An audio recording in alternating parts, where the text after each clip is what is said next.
Episode की शुरुआत में हम देखते हैं कि जियान अपने डैड के साथ बातें करते हुए कहीं जा रहा था। वो दोनों एक गाड़ी में थे, तभी एक ट्रक आकर उनकी गाड़ी में लगता है, जिसकी वजह से उनका एक्सीडेंट हो जाता है। ट्रक ड्राइवर को अब उनकी काफी फिक्र होने लग गई थी कि वो गाड़ी को देखने के लिए आता है। देखता है कि वहां पर जियान के डैड अभी भी होश में है और वो ये कहने लग जाते हैं कि तुम मेरे बेटे को संभालना। अब ड्राइवर के पास एक हथौड़ा आ गया, तो उसकी वजह से वो कार का शीशा तोड़ता है ताकि उन दोनों को बाहर निकाल सके। जहाँ पर जियान के डैड ये कहते रहते हैं कि तुम मेरे बेटे को बचा लेना, एम्बुलेंस को कॉल करो, और यही उसके आखिरी अल्फाज थे। इसी के साथ ही फिर उसकी डेथ हो जाती है। ड्राइवर के पास अब एक अच्छा मौका था। वो जानता था कि इस लड़के को पता है कि मैं यहाँ पर उसके डैड को मार चुका हूँ और मैं ही ड्राइवर हूँ, तो क्यों ना मैं इससे मार दूँ, इसका काम खत्म कर दूंगा तो मेरे लिए चीजें और आसान हो जाएंगी। उसने एक रेंच उठा लिया था। उसी रेंच के साथ जैसे लड़के को मारने के लिए आगे बढ़ा था कि उस लड़के ने उसकी ये सारी थॉट सुन ली थी, और यही उसके पास सुपर पावर थी कि साइड पर कुछ लड़कियां उसकी वीडियो बनाने लग जाती हैं, जिसकी वजह से वो काफी घबरा जाता है। उस लड़की का नाम था लिन, और लिन की वजह से जियान की जान बच गई थी। अब वो पानी में लेटा हुआ था और ये कह रहा था कि उस दिन मेरी जिंदगी चेंज हो गई, और उसके बाद से मुझे काफी सारे लोगों की आवाजें भी सुनाई देने लग जाती हैं। तो उन लोगों की आवाजों से बचने के लिए मैं पानी में आ जाता हूँ। यहाँ पर आकर मुझे थोड़ा सा सुकून मिलता है, और मेरी जिंदगी का एक ही मकसद है, और वो मकसद यही है कि मुझे लिन को ढूंढना होगा और उसकी आवाज सुनना है। और इसी एबिलिटी की वजह से उसने इस बात का अंदाजा लगा लिया था कि इंसान सबसे झूठ बोलते हैं, और उसे यही उम्मीद थी कि हो सकता है कि लिन इस तरह झूठ ना बोलती हो। तभी हमें लिन को दिखाया जाता है, जो कि अब वकील बन चुकी थी, और वो जिस लड़की का केस लड़ रही थी वो एक सेलिब्रिटी थी। लेकिन उसके पास ज़्यादा सबूत नहीं थे और उसका नॉलेज भी कम था, जिसकी वजह से वो अपने अपोनेंट से मात खा जाती है, और इस तरह वो ये केस हार गई थी। अब केस हारने के बाद ही वो जैसे ही बाहर आई थी कि तभी वहां पर काफी सारे रिपोर्टर खड़े हुए थे, और वो उस पर काफी एलिगेंस लगाते हैं और उसके ऊपर कुछ शॉपर वगैरह भी फेंकना शुरू कर देते हैं। उसे सबकी वजह से काफी बुरा भला भी कहा जाता है। दूसरी तरफ हम जियांग को देखते हैं, जो कि यूनिवर्सिटी गया हुआ था। तो वहां पर उसे मालूम होता है कि कुछ लोग जिया को बुली करने की कोशिश कर रहे हैं। तो वो आगे बढ़कर जिया की हेल्प करता है, और ये सब कुछ इसलिए मुमकिन हो पाया था क्योंकि वो दूसरों की थॉट्स को पढ़ सकता था। जैसे ही वो बाहर आता तभी एक लड़की उसके पास आकर ये कहने लग जाती है कि कहीं ऐसा तो नहीं है कि तुम जिया की हेल्प करते रहते हो, तुम्हें उसके ऊपर क्रश तो नहीं है। तो वो कहता है कि नहीं नहीं, ऐसी कोई बात नहीं है, मुझे उसके ऊपर क्रश नहीं है, बल्कि मेरा क्रश तो कोई और है, और मुझे लगता है कि वो ज़रूर सही होगी। लेकिन मुझे उसकी बात कर रहा था वो कोई और नहीं बल्कि लिंक थी, और लिंक की हालत इस वक्त काफ़ी ख़राब हुई हुई थी। मुझे कह रही थी कि मैंने क्लार्क बनने के लिए बहुत मेहनत की, 3 साल तक मैं क्लार्क रही, अब मैं नहीं चाहती कि मेरा ऑफिस मुझसे खो जाएगा। इतने में वहाँ पर रेंज शुरू हो जाती है। वो खैर भीगते भिगाते बस स्टैंड पर पहुंच जाते हैं, और उसी बस स्टैंड पर लेन और जियांग भी खड़ा हुआ था, लेकिन जियांग को नहीं पता था कि यही लड़की लेन है। बस आ गई थी, वो बस में सवार हो जाती है, उसका पर्स वहीं पर गिर जाता है। उसके पर्स पर जियांग की नज़र पड़ गई थी। वो उसका पर्स उठाता है और फिर उस पर्स में उसकी छोटे की फोटो देख लेता है। बचपन की फोटो को देखने के साथ उसे याद आ गया था ये तो वही लड़की है, तो वो काफ़ी खुश हो गया था, और ऊपर से उसे उसमें से बिजनेस कार्ड भी मिल जाता है, तो उसे पता था कि वो कहाँ पर काम करती है। लिन जैसे लिफ्ट में पहुंची थी, वहां पर उसकी नज़र साथ में खड़े हुए जेंटलमैन पर पड़ती है, तो वो समझते हैं कि जरूर ये यहाँ पर कोई केस लेकर आया होगा। तो वो खुद को वहां पर संवार दिया, और फिर उसे ये कहने लग जाती है कि मैं यहाँ की बेस्ट लॉयर हूँ, अगर आपको कोई केस जीतना है तो आप मुझसे रब्ता कर सकते हैं, बस अच्छे पैसे दीजिए और मैं आपको केस मान करके दूंगी। लेकिन इससे उसे कोई फर्क नहीं पड़ता था, वो उसे इग्नोर करके आगे बढ़ जाता है। लिन जैसे ही अपने ऑफिस में पहुंची थी, वहां पर उसके दोस्त ये कहने लग जाते हैं कि तुम्हारी न्यूज़ तो हर जगह फैली हुई है, तुम्हारे तो काफी सारे फैंस बन चुके हैं। फिर उनसे ये भी पता चलता है कि यहाँ पर नया मेंबर आने वाला है, तो ये सुनने के साथ ही वो तेजी से बॉस के रूम में जाती है। तो बॉस उसे कहता है कि इससे मिलो, ये है तुम्हारा नया पार्टनर। तो वो नया पार्टनर को देखती है, ये वही लड़का था जो कि उसे लिफ्ट में मिला था। ये सब देखने के साथ पहले तो हैरान होती है, फिर वो उससे बातचीत करना चाहती थी, लेकिन वो वहां पर बैठकर काफी रूडली उससे बात करता है। जब उसका पार्टनर उसे ये कहता है कि तुम मुझे बताओ कि आखिर तुम यहाँ पर लायर क्यों बनी, तो पहले तो वो कहती है कि मुझे पैसे चाहिए, शोहरत चाहिए। जिस पर उसका पार्टनर कहता है कि नहीं, ये बात नहीं हो सकती, वरना मैं तुम्हें फायर कर दूंगा, मुझे असली रीजन बताओ। वो कहने लग जाते हैं ताकि हम किसी बंदे को जस्टिस दिलवा सकें। उसे वो वाला सीन याद आ गया था जहाँ पर एक्सीडेंट हुआ था और उसने एक लड़के की जान बचाई थी। ट्रक ड्राइवर को जब ये पता चलता है तो वो उनका पीछा करता है, और एक जगह पर आकर उनको ये कहने लग गया था कि मैं जानता हूँ कि तुम्हारे पास मेरी वीडियो अगर किसी को तो तुमने दिखाई, मैं तुम दोनों को मार दूंगा, तुम दोनों को मुझसे कोई नहीं बचा पाएगा। अब वो वापस जाता ताकि उस लड़के को मार सके, लेकिन जैसे वापस पहुंचा तो देखता है कि वहां पर एम्बुलेंस वाले आ चुके हैं। तो अब उसके पास उसे मारने का कोई भी मौका नहीं था, तो वो वहां से भाग निकलता है। और वो उसी बंदे के खिलाफ गवाही देने के लिए लिन और उसकी दोस्त कोर्ट रूम में पहुंच जाते हैं। तो कोर्ट रूम में पहुंचने के साथ जब ये कहानी सुना रही थी, वो कहते हैं कि मेरी दोस्त और मैंने डिसाइड किया कि हम दोनों एक ही वक्त में अंदर जाएंगे और हमें सिर्फ एक ही अंदर गई। तो जब उसका पार्टनर पूछता है कि क्या वो तुम थी, तो वो कहते हैं कि हाँ हाँ वो मैं ही तो होंगी, और कौन हो सकती है। जियांग भी अब चलता फिरता उसी फ्रेम के बाहर आ जाता है, तो वो देखता है कि वहाँ पर लिन काफी परेशान है और उसके मन में यही सवाल चल रहा था, क्योंकि उसके पार्टनर उससे कहा था कि सिर्फ तुम्हारे पास 3 महीने या 3 महीने में तुम्हें अच्छे से परफॉर्म करना होगा, वरना तुम्हें निकाल दिया जाएगा। और इन्हीं बातों को लेकर वो परेशान थी। वो अपनी दुनिया में ही मगन हुई थी कि वहाँ पर खड़े हुए जियांग को भी इग्नोर करके आगे बढ़ जाती है। तो वो पीछे से बस उसे देखते रहता है, लेकिन उसे बुलाता नहीं।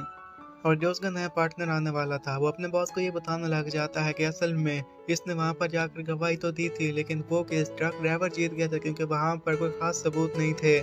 तो इसलिए उसके बाद से इसने अपना हौसला हार दिया।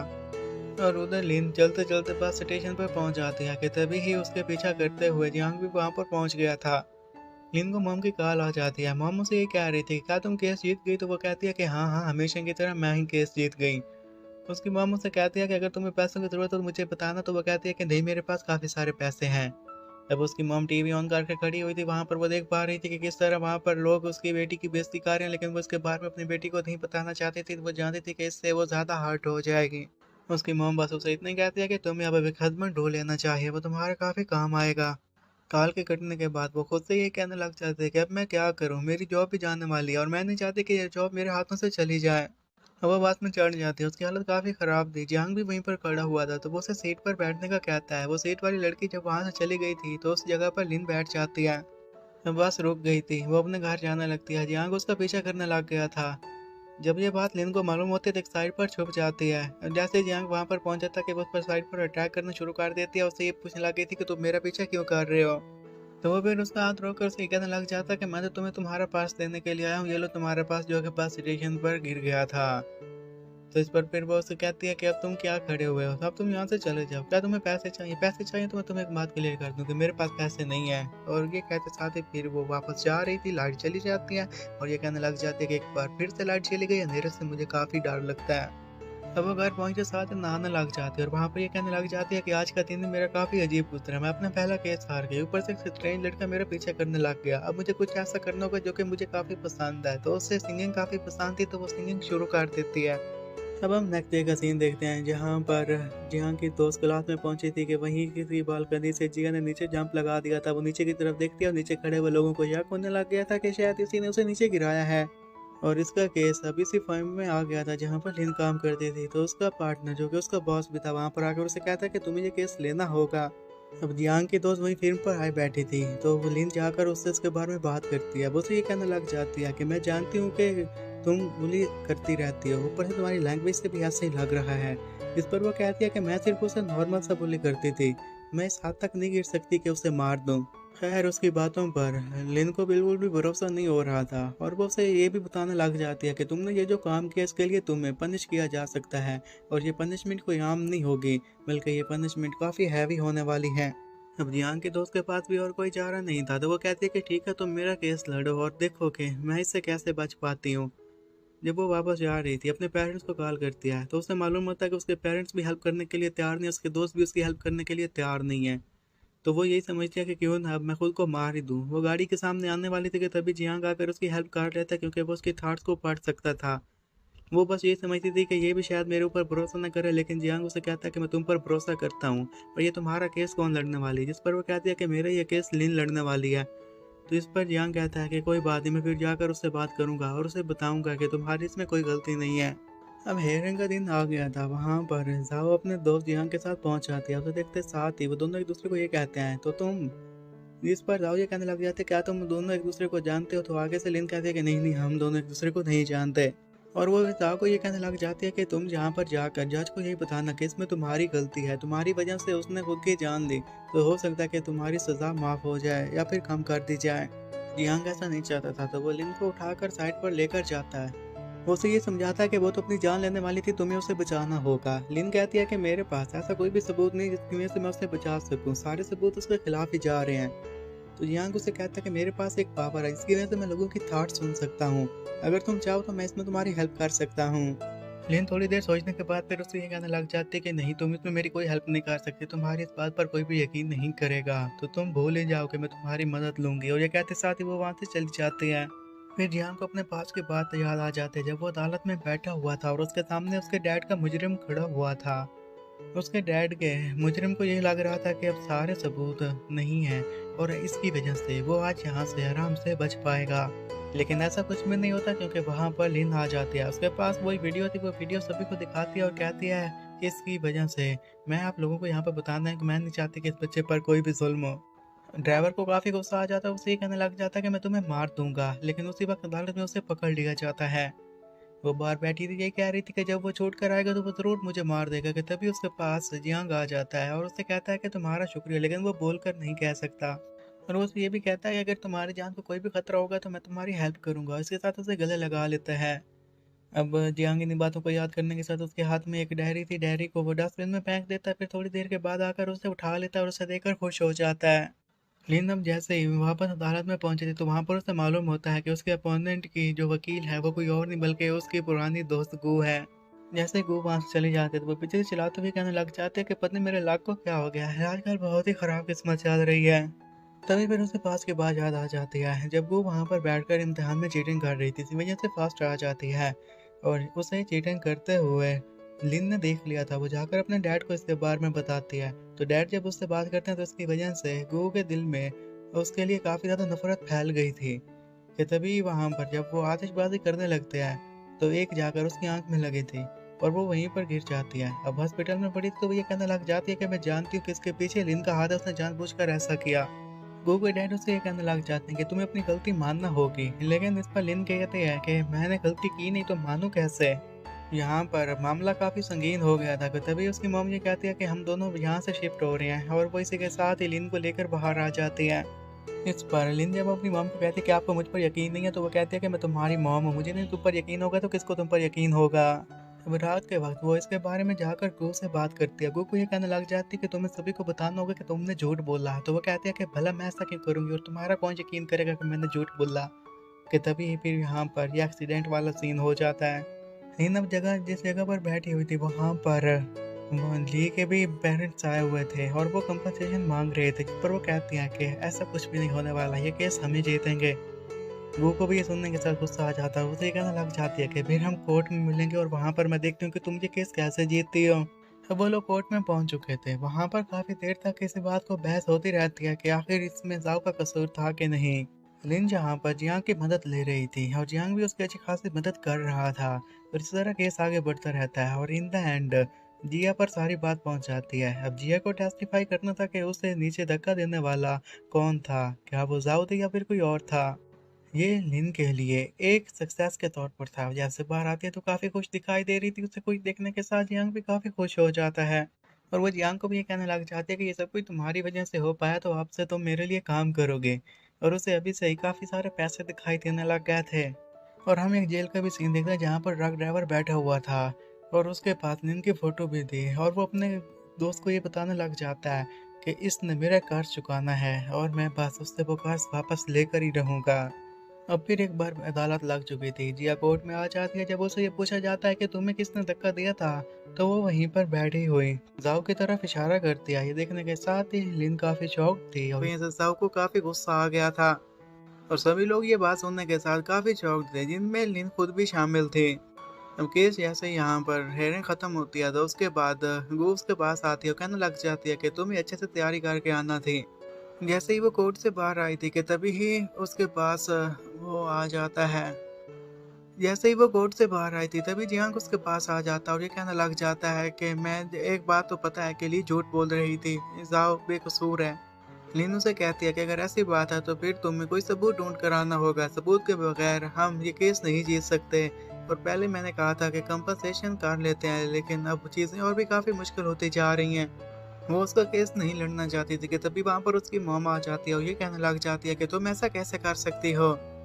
उसकी बेटी ये बताने लगी थी, आपको पता ना कि मैं किससे केस आ रही हूँ, बू से केस आ रही हूँ, जिसकी वजह से हमें मूव करना पड़ गया था। उसकी मॉम कहती है तो फिर क्या, तुम एक लार हो, तुम्हें सच्चाई का साथ देना चाहिए।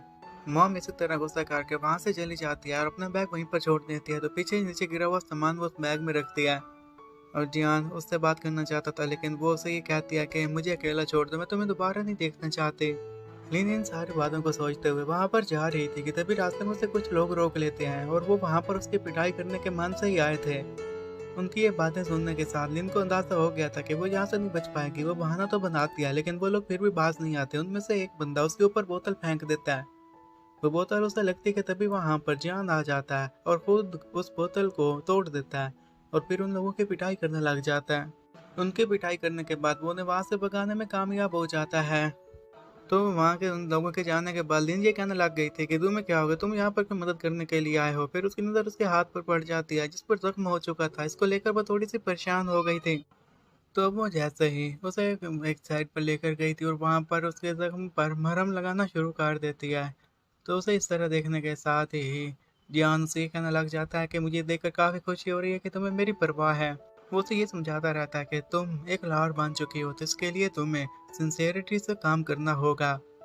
लिन उसे कहने लग जाती है कि मैंने बहुत कोशिश की थी, मेरी भी काफ़ी उम्मीदें थी, लेकिन वक्त के साथ साथ मुझे इस बात का अंदाजा हुआ कि यहाँ पर सिंसेरिटी काम नहीं आती, हर कोई दोगला होता है। जियांग अभी भी चाहता था कि वो इस केस को सीरियस ले और इस पर अच्छे से काम करे, और इसी के बारे में लिन सोचने भी लग गई थी।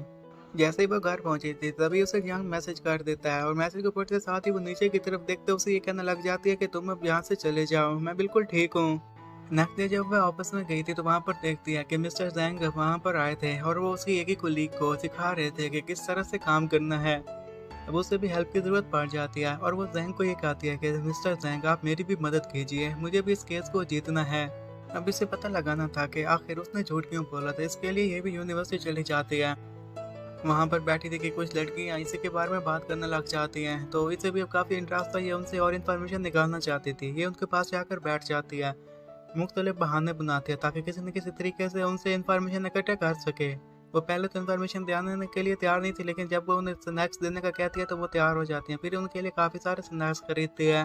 फिर इसी के साथ वो लड़कियों से ये बताने लग जाती हैं कि हमें तो लगता है कि जाओ ने इसलिए ये सब कुछ किया क्योंकि इसमें उसे पता था कि जो नई लड़की आई हुई है लिया, वो काफ़ी खूबसूरत भी है, स्मार्ट भी है, और वो नहीं चाहती थी कि वो उसकी जगह छीन ले। तो उनकी बातों से अंदाजा हो गया था कि यहाँ पर काफी सारे लोग उससे बुली करते थे और उसकी बुलिंग में वो दोनों लड़कियां भी शामिल थी। इतना सुनने के साथ ही वो उनसे सारे स्नैक्स छीन लेती है और कहने लग जाती है कि तुम्हें वह नहीं दे सकती, और वहां से चली जाती है। जियांग भी इस मिशन पर लग गया था। उसे कोई ना कोई सबूत चाहिए था जिसकी वजह से पता लगा सके कि जिया झूठ बोल रही है, और इसमें उसे एक लेटर और सिगरेट भी मिल जाती है। लिन भी स्नैक खाते हुए वहीं पर घूम रही थी और वो भी यही कहने लग जाती है कि मुझे लगता है कि असल में जिया साहब से रिवेंज ले रही है क्योंकि वो उसे भूली गया करती थी। वो ये सोच रही थी कि तभी उसकी नज़र जियांग पर पड़ जाती है, तो वो अपना फेस छुपाने लग जाती है ताकि वो उसे न देख सके। लेकिन जैसा कि जियांग थॉट्स को पढ़ सकता तो उसे पता था कि यही है लिन, और वो उसे पकड़ कर ये पूछने लग जाता है कि तुम मुझे बताओ कि तुम यहाँ पर क्या कर रही हो। तो फिर वो ये बताने लग जाती है कि मैं चाहती हूँ कि जाओ ये किस चीज़ है, तो इसलिए मैं यहाँ पर कुछ क्लूज को ढूंढने के लिए आई हूँ। ये देखकर जियांग काफ़ी खुश हो गया था कि वो अभी भी जाओ का केस लड़ने के लिए तैयार थे। और फिर वो अपने लोग के बारे में ये बताने लग जाती है कि अगर मैं यहाँ पर लार बन के आती तो शायद मुझे स्कूल से दरवाजे से धक्का देकर निकाल दिया जाता, क्योंकि मैं एक शेमलेस लायर के नाम से मशहूर हूँ, इसलिए मैं ये लुक लेकर आई। इस पर जियांग उससे ये कहना लग जाता है कि अगर मैं यहाँ पर सभी लोगों को बताऊंगा कि तुम मेरी जीएफ हो तो यहाँ पर कोई भी तुम्हें बाहर नहीं निकालेगा। और जो वो पोनियाँ लगा कर आई थी वो पोनियाँ खींच देता, जिसकी वजह से अब उसके बाल खुल चुके थे। वो उसे पकड़ कर चल रहा था, जिसकी वजह से लिन को काफ़ी अजीब लगता है। वो नहीं चाहते थे कि लोग उन्हें कपल समझें। फिर वो दोनों कंप्यूटर रूम में गए थे, जहाँ पर बैठकर लिन कुछ ढूंढने की कोशिश करने लग जाती है। उसे कुछ नहीं मिल रहा था तो जियांग उसकी हेल्प करने के लिए उसके काफ़ी क्लोज हो जाता है, और ये देखते साथ ही वो मन ही मन में यही कहते हैं कि क्या ये मेरे साथ फ्लर्ट करने की कोशिश कर रहा है।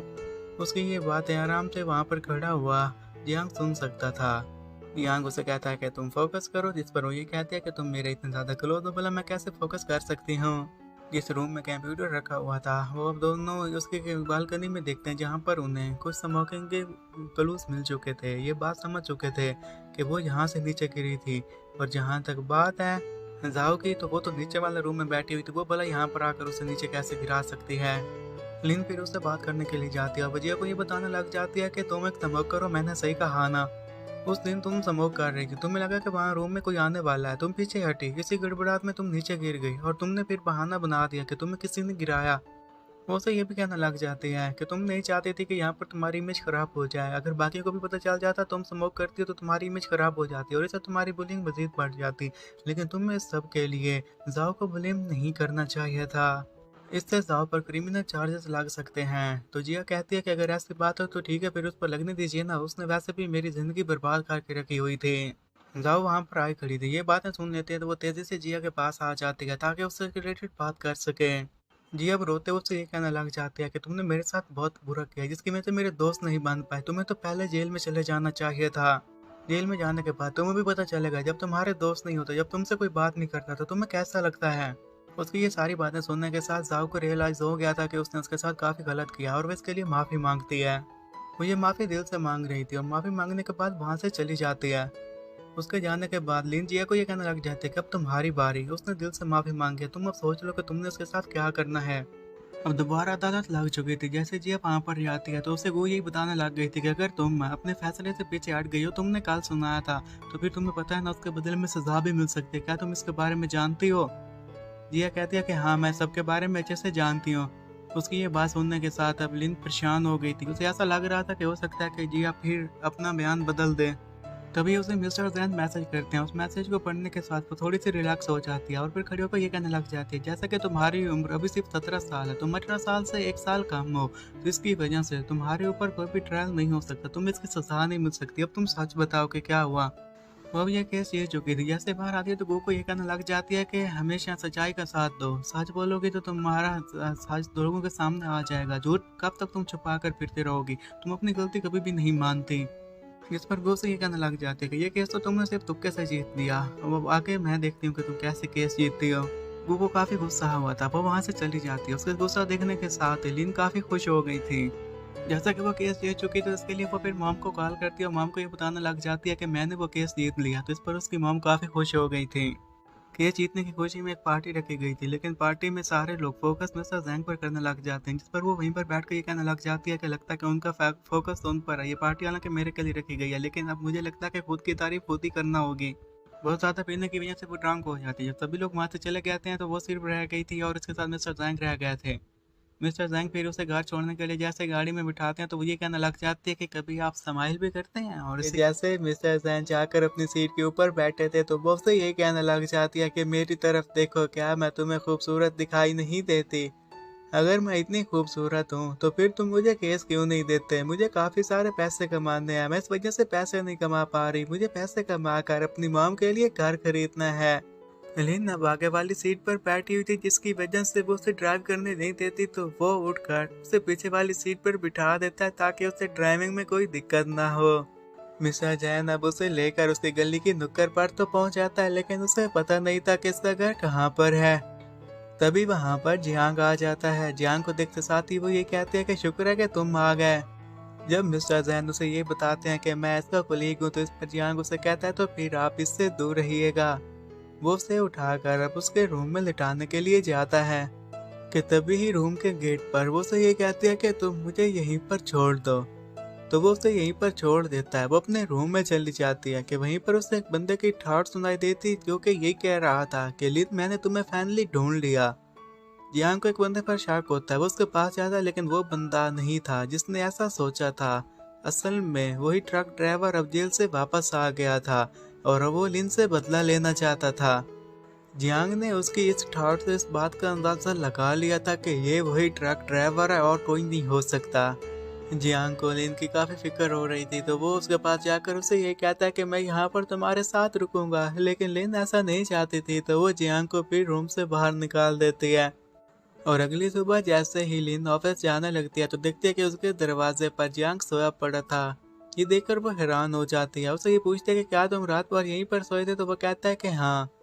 तो फिर लीनू से ये बताने लग जाती है कि मैं तुमसे उम्र में काफी बड़ी हूँ, तुम अभी स्कूल जा रहे हो, तो इसलिए तुम मेरा पीछा करना बंद कर दो, मुझे तुम्हारे अलावा भी और भी काफी सारे काम होते हैं। लिन जब वापस जा रही थी तो वहां पर उसकी मुलाकात उसकी सहेली गू से हो जाती है, जो कि उसे यही कहने लग जाती है कि चाहे तुम कितनी भी कोशिश क्यों ना कर लो, मैं तुम जॉब पर ही रहूंगी, तुम हमेशा मेरे नीचे ही रहोगी। फिर वो जैसे ही मिस्टर जैंग के ऑफिस में जाती है तो वो उसे केसेस देते हैं, बस उन्हें उसे एक बार फिर से चेक करना था। उसे नियो केस नहीं मिल रहा था।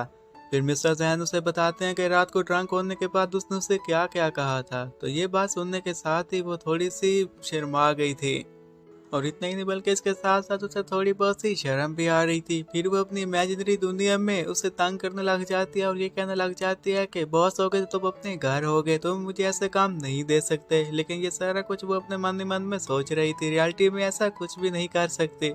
लिन की भी अपनी ही एक मजबूरी थी, क्योंकि वो यहाँ पर जॉब नहीं छोड़ना चाहती थी, क्योंकि इसके अलावा उसके पास और कोई काम भी तो नहीं था, और वो मिस्टर जैन के काम करने पर मजबूर हो जाती है।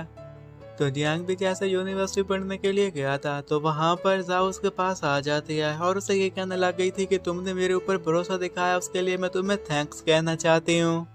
और जाओ को बाद में ये बात भी मालूम हो गई थी कि जियांग जिसे पसंद करता है वो लड़की कोई और नहीं बल्कि वही लायर लिन है। फिर जियांग यूनिवर्सिटी के पास सीधा पुलिस स्टेशन गया था, वहां से मालूम करता है कि ट्रक ड्राइवर छूट गया, तो उसे मालूम होता है कि हाँ वो छूट चुका है।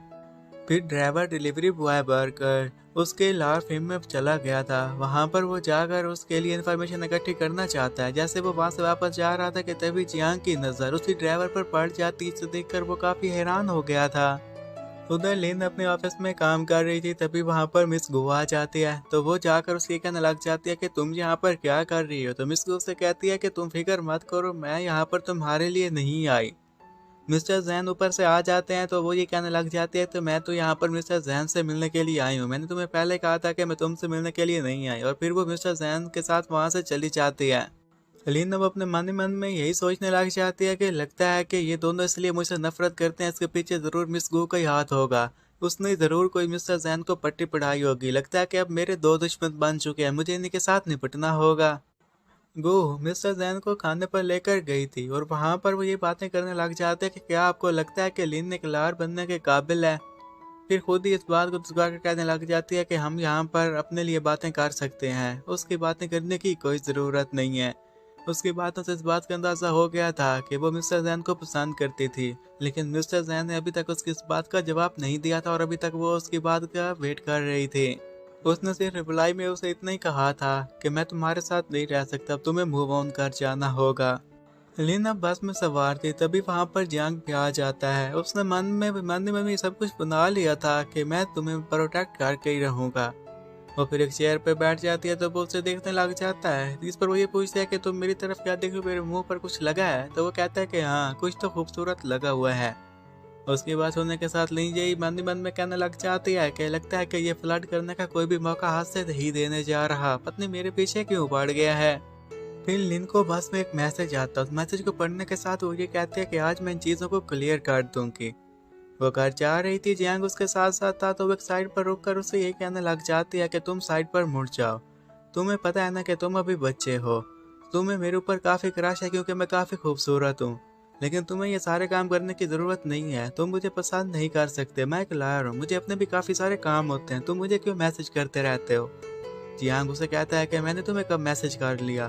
तो जब वो उसे ये सारी बातें खुलकर बताता है, तो इस पर लिन ये बात समझ गई थी कि उसे मैसेज करने वाला कोई और ही बंदा था, वो जियांग नहीं था।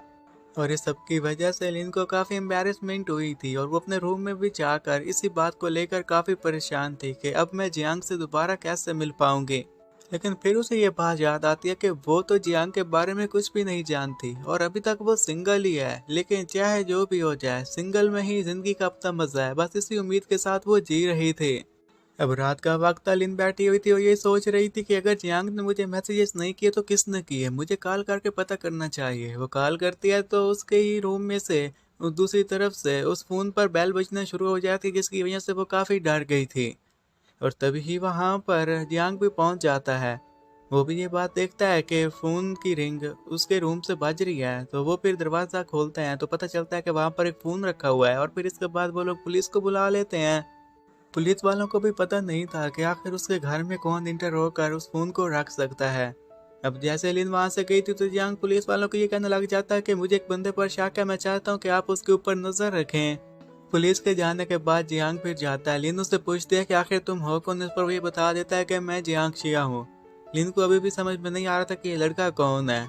जैसे वो उसे कहता है कि आज रात मैं यहीं पर रुकूंगा, तो वो कहती है कि ठीक है तुम यहीं पर रुक जाना, लेकिन अगर कुछ भी मेरे साथ गलत करने की कोशिश की तो तुम्हारे लिए अच्छा नहीं होगा।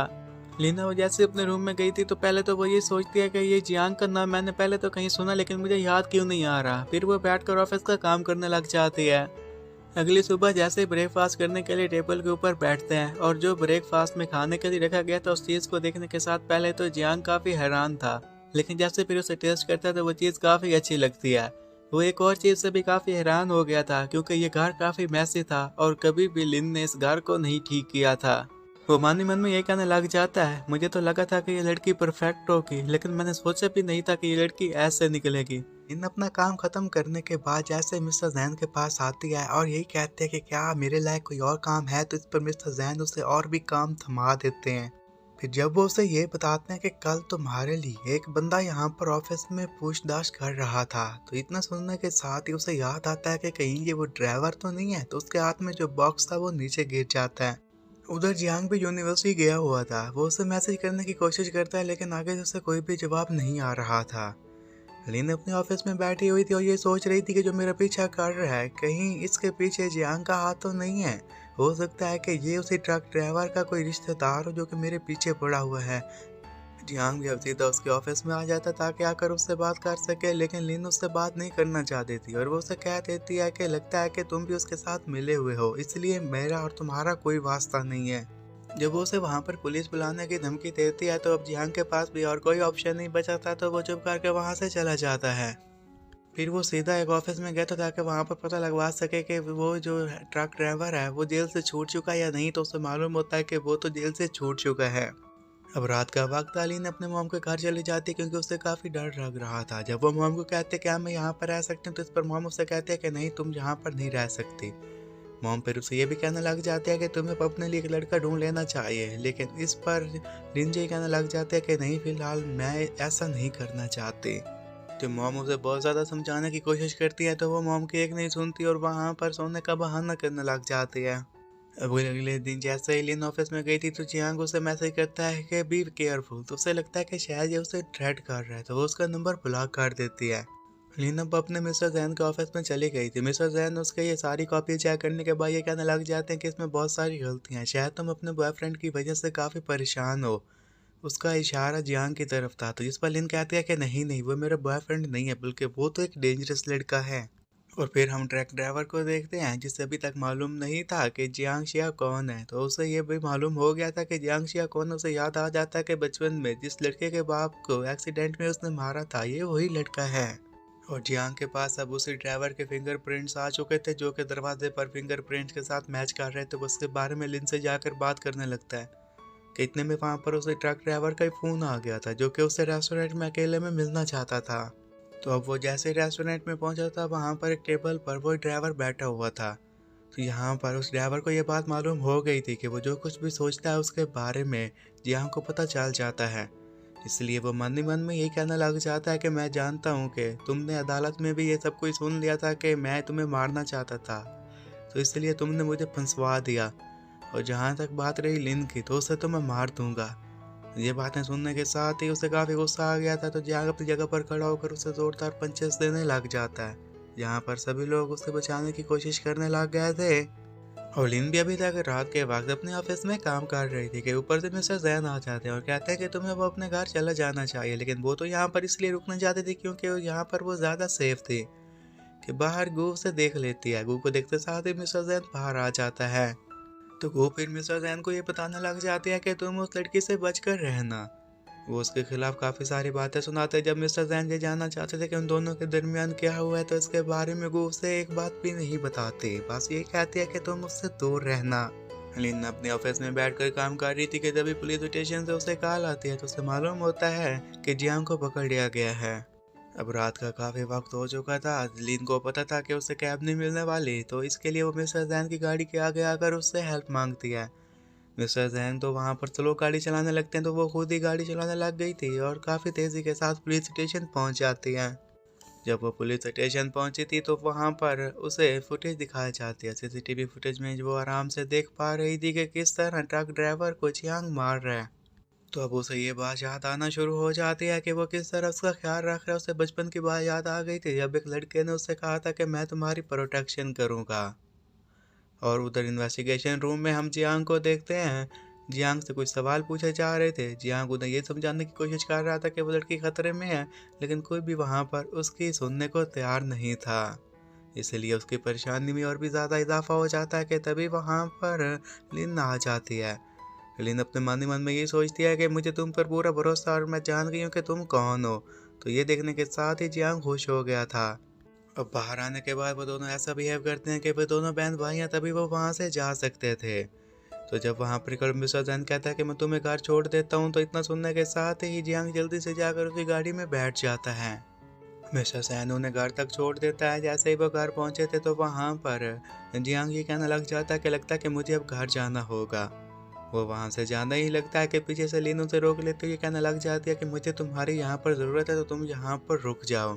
जब जियांग उससे ये पूछता है कि तुम्हें मेरे बारे में कैसे पता नहीं चला कि मैं वही छोटा लड़का हूँ, इस पर वो कहती है कि मैं इतनी सारी बातें याद नहीं रख पाती, मुझे काफ़ी सारा काम करना होता है। जियांग जब उसे ये बताने लग जाता है कि मुझे पिछले 10 सालों में हर एक बात याद है, तो इस पर वो थोड़ी सी हैरान हो जाती है। अब वो अपने रूम में जा बैठी थी तो फिर उसी बच्चे की बात याद आने लग गई थी, जहाँ पर वो उसे ये कह रहा था कि मैं तुम्हारी प्रोटेक्शन करूँगा। तो इसके बाद ही वो सोफे के ऊपर लेटा हुआ था, उसके पास जाती है, उसके हाथ पर चोट का निशान देखकर उसके ऊपर मरहम लगा देती है। उसके जाने के बाद ही वो देखता है कि उसके हाथ पर मरहम लगी हुई है, तो उसे याद आ जाता है कि बचपन में किस तरह ख्याल नहीं रखा गया था और अब उसका किस तरह ख्याल रखा गया है। अगली सुबह जैसे ही वो दोनों ऑफिस में के लिए निकल रहे थे कि तभी वो अम्ब्रेला उसके हाथ में थी और जियांग उसे समझाता है कि तुम्हें किस तरह से अम्ब्रेला का यूज़ करना जब तुम पर अटैक हो।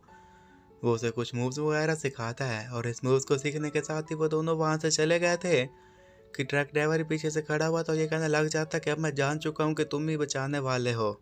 वो दोनों जैसे बस स्टेशन पर पहुंचे थे तो वहाँ पर लिन की मामू से कॉल करती है और ये बताने लग जाती है कि तुम्हें अपने लिए एक लड़का ढूंढ लेना चाहिए, लेकिन मॉम की बातों को वो इग्नोर कर देती है। अब जैसे ही कॉल बंद हुई थी तो वहाँ पर जियांग उससे ये कहता है कि हम दोनों को एक लोकेशन शेयर कर लेनी चाहिए ताकि पता चला सके कि कौन कहाँ पर है, अगर कोई खतरे में भी हो तो फिर जाकर उसकी हेल्प की जा सके। अब जैसे ही लिन ऑफिस में पहुंची थी वो काफ़ी डरी सहमी थी कि पीछे से मिस्टर जैन जाकर उसके कंधे पर हाथ रखते उसे लगता है कि शायद ये ट्रक ड्राइवर है, तो वो अम्ब्रेला के साथ उसे मारने लग जाती है। जब वो देखती है कि ये तो मिस्टर जैन है, जिसके साथ ही वो काफ़ी शर्मिंदा हो गई थी। ऑफिस में जाकर उसे कुछ फाइल्स वगैरह देनी थी, लेकिन उसमें इतनी हिम्मत नहीं हो पा रही थी कि वो मिस्टर जैन को जाकर फाइल दे, तो वो अपनी कुली को कहते हैं कि तुम ही मेरी मदद करो, जाकर फाइल दे दो। फिर वो मिस्टर जैन की वहाँ पर बुराइयां करने लग जाते हैं कि तब पीछे से मिस्टर जैन आकर उसकी बातों को सुन लेते हैं। जब वो पीछे की तरफ देखते हैं कि वहाँ पर मिस्टर जैन खड़े होकर उसकी बातें सुन रहे हैं, तो इसी के साथ वो और भी ज़्यादा हैरान हो गई थी और मिस्टर जैन उसे कहते हैं कि जल्दी से तुम मेरे ऑफिस में आ जाओ, और यहीं पर यह एपिसोड ख़त्म हो जाता है।